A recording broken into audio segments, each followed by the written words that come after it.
Well, this Thanksgiving, a rare, pristine comet will be making a once-in-a-lifetime journey around the sun, Comet ISON. Joining us now to talk a little bit more about this comet is Dr. Alex Young from NASA's Goddard Space Flight Center. Thanks for joining us. Thank you. So tell us, what is a comet and why do we study them? Well, comets are big chunks of rock and ice from the outer solar system. This particular one has taken a little over 5 million years to get here. But what makes comets really exciting is that they are fossils from the early solar system. They are pieces of pristine material from the formation of the planets and formation of the sun. So studying comets gives us a look back in the past that allows us to see the conditions 4.5 billion years ago. Now, this one is also special because it's what we call a sun-grazing comet. It's going to make a very close approach to the sun, close to the solar surface through its atmosphere. Now, and that's exciting because not only does it allow us to get a better look at the comet itself, but it allows us to look at the conditions in the solar atmosphere and study them in a way that we normally would not be able to do. Now, will we be able to see Comet ISON with the naked eye?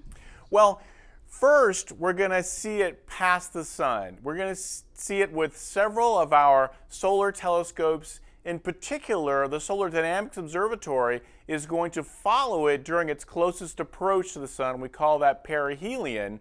And we're going to be able to look at it with incredible detail and in light that's not visible light, but extreme ultraviolet light.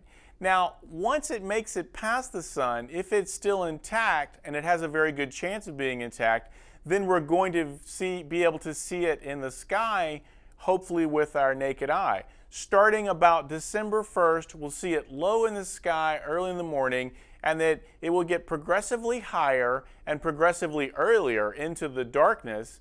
And by December 17th, it should be high enough in the sky that it's roughly about the location of the Big Dipper. Now tell us, what's so exciting about this comet? Well, this comet is exciting because this is the first time it's been here, the first time it's going to pass the sun, and it's also going to be the last time. So it's kind of a pristine comet, and it's also a once-in-a-lifetime chance. It's not going to come back.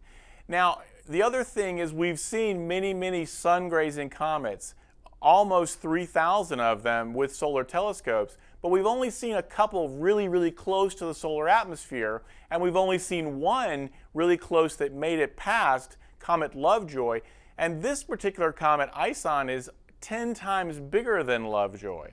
So this gives us an even better indication that it's going to make it, and it's also going to be at a different location in the atmosphere, allowing us to study new parts of the sun's atmosphere.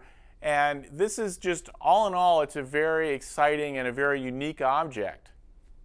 Can we learn more about Comet ISON? If you go to nasa.gov/ISON, you can learn all about ISON. You can learn about its close passage to the sun and see the data that's coming near real time from SDO. And on Thanksgiving Day, on November 28th, we'll also have a Google Hangout, and we'll be following its journey by the sun and through this exciting, harsh atmosphere. Thank you so much, Dr. Alex Young. Thanks for joining us. You're welcome.